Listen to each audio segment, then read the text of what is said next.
তো আসসালামু আলাইকুম, আমি আবার চলে আসলাম আজকের নেপাল ব্লগ নিয়ে। তো এই ভিডিওটা আমার অনেক আগের করা। তো যখন আমি নেপালে থাকি, আমার ভিসার কাজের জন্য যাই, তো ওই সময় জানেনই তো, যারা নেপালে গিয়ে আপনারা ফাইল জমা দিয়েছেন, তো কতটা বোরিং একটা সময় থাকে, কতটা খারাপ লাগে ওই সময়।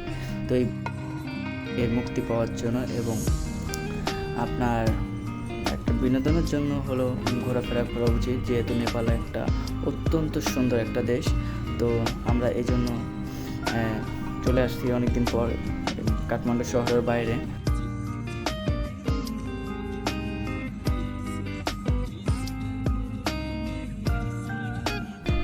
আমরা পোখরার উদ্দেশ্যে রওনা দিয়েছি। তো চিন্তা ভাবনা করলাম, দেখি কিছুদিন কাঠমান্ডুর বাইরে গিয়ে ঘুরে আসি, পোখরা যাই। তো অনেক দিন যাবো বলে যাওয়া হয় না। আর নেপাল যেহেতু আসছি, পোখরা না গেলে তো মানই হয় না। পোখরা অবশ্যই যেতে হবে, আর পাহাড়ের দেশ ঘুরতে হবে, পাহাড় দেখতে হবে।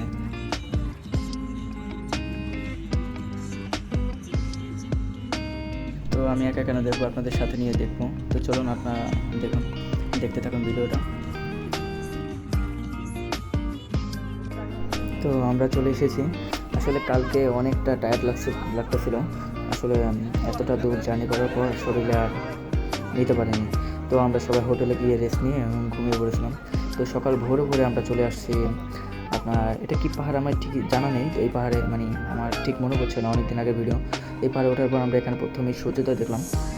তো দেখেন, আপনারা দেখতে থাকুন সূর্যোদয়। আর যতটুকু ভিডিও করেছি ততটুকু আমি আপনাদের দেখানোর চেষ্টা করব, সাথেই থাকুন।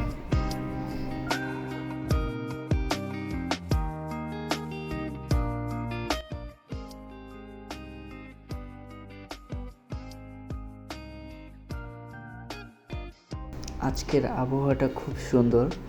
দেখুন, আমরা পোখরাতে চলে আসছি সূর্যোদয় দেখার জন্য।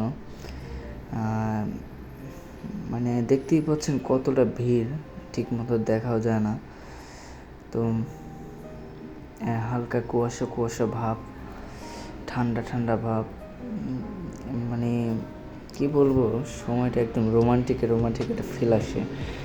তো নেপালকে পাহাড়ের কন্যা বলা হয় এই জন্যেই। খুবই সুন্দর, যেই সৌন্দর্য আপনাদের আমি ক্যামেরায় প্রকাশ করতে পারবো না, বাস্তবে অনেকটা সুন্দর এই নেপাল। তো আমি মনে করি আপনাদের সবার জীবনে একবার হলেও নেপাল আসা উচিত এই প্রকৃতির সৌন্দর্য দেখার জন্য। তো আপনারা উপভোগ করতে থাকুন, দেখি আর কোথায় যেতে পারি। তো আজকে সকালটা এখানেই দেখব, তারপর আমরা দেখি অন্য কোথাও যাব। তো চলুন আপনারা দেখতে থাকুন।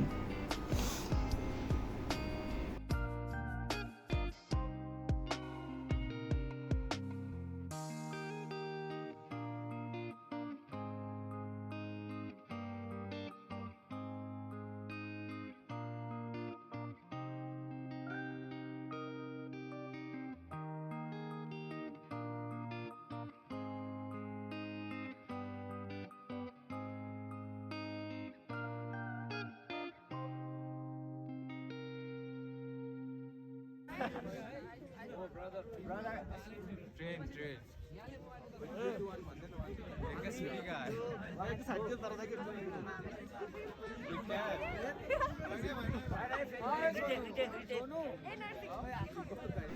তো বন্ধুরা, বিদায় নেওয়ার সময় এসে গেছে।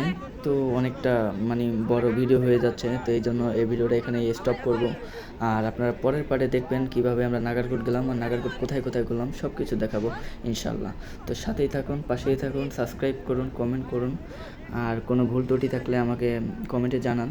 আল্লাহ হাফেজ, সবাই ভালো থাকবেন, আমার জন্য সবাই দোয়া করবেন। ধন্যবাদ, আসসালামু আলাইকুম।